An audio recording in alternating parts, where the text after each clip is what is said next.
நீங்கள் எப்போதாவது மற்றவரின் வாழ்க்கையை பார்த்து உள்ளுக்குள் மறைமுகமாக நானும் அவங்கள மாதிரி இருந்திருந்தா என்று நினைத்திருக்கிறீர்களா? உங்களுடைய வாழ்க்கை சாதாரணமா தெரியும். ஆனா மற்றவர்களுடைய வாழ்க்கை சிறப்பா, வெற்றிகரமா, எல்லாராலும் பாராட்டப்படுறதா தெரிஞ்சதுண்டா? அப்படி இருந்தா இந்த கதை உங்களுக்குத்தான். ஏனென்றால் இது வெறும் ஒரு பறவையின் கதை மட்டுமில்லை. இது நம்முடைய கம்பேரிசன் மைண்ட்செட் பற்றியது. ஐடென்டிட்டி, அடையாளம் பற்றியது. அதனால் கடைசி வரை கவனமா கேளுங்கள். ஏனென்றால் இந்த கதை உங்களை நீங்களே பார்க்கும் பார்வையையே மாற்றக்கூடும். ஒரு காட்டில் உயர்ந்த மரங்கள், திறந்த வானம், பாடும் பறவைகள் நிறைந்த அழகான காட்டில் ஒரு நீல நிற ஜே பறவை வாழ்ந்து வந்தது. அந்த ஜே பறவை அழகில்லாதது அல்ல. அதற்கு நீளமான இறகுகள் இருந்தன, நிறமயமான சிறகுகள் இருந்தன, தனக்கே உரிய ஒரு அழகும் இருந்தது. ஆனால் ஒரே ஒரு பிரச்சனை, அது ஒருபோதும் திருப்தியாக இருக்கவில்லை. ஒவ்வொரு நாளும் காட்டின் வழியாக பறக்கும்போது அதன் கண்கள் ஒரு இடத்தில் மட்டும் நின்றுவிடும். அது மயில்கள். மயில்கள் எல்லோராலும் பாராட்டப்பட்டவை. அவற்றின் இறகுகள் சூரிய ஒளியில் மின்னும். அவற்றின் நடை தன்னம்பிக்கையுடன் இருக்கும். அவை அங்கே நின்றாலே மற்ற பறவைகள் திரும்பி பார்ப்பது உண்டு. ஒவ்வொரு முறையும் ஜெயப்பறவை அவற்றை பார்த்தபோது அதன் மனதில் மெதுவாக ஒரு கேள்வி வரும். நான் ஏன் அவங்க மாதிரி இல்ல? அது தன்னை மற்றவர்களுடன் ஒப்பிட ஆரம்பித்தது. என் இறகுகள் நல்லாதான் இருக்கு, ஆனா அவ்வளவு நல்லா இல்ல. என் வாழ்க்கை சரிதான், ஆனா அவ்வளவு பிரம்மாண்டமா இல்ல. மெல்ல மெல்ல தன்னைத்தானே விரும்பும் மகிழ்ச்சி மறைந்தது. ஒப்பீடு அதன் மன அமைதியை திருடியது. ஜே பறவை அதை புறக்கணிக்க முயன்றது. அது தன்னிடமே சொன்னது, நான் அதிகமா யோசிக்கிறேனா? ஒவ்வொரு நாளும் அந்த ஆசை அதிகரித்தது. தன்னை மேம்படுத்த அல்ல, வேறொருவராக மாற. அது தன் பலங்களை பார்க்கவில்லை, தன்னிடம் இல்லாததையே பார்த்தது.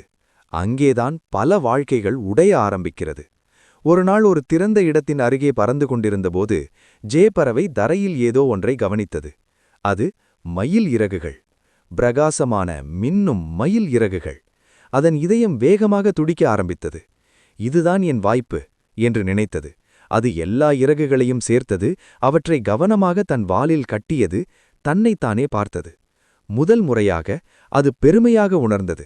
மேம்பட்டதால் அல்ல, நன்றாக தோன்றியதால். அது ஒரு ஆபத்தான தன்னம்பிக்கை. அந்த புதிய தோற்றத்துடன் ஜே பறவை மயில்களின் குழுவை நோக்கி நடந்தது. நேராக நின்றது, மெதுவாக நடந்தது, மயிலுடன் சேர்ந்தது போல நடித்தது. உள்ளுக்குள் அது உற்சாகமாக இருந்தது. இறுதியாக நான் அவங்கள ஒருத்தன். ஆனா வாழ்க்கை நடிப்புக்கு பரிசு தராது.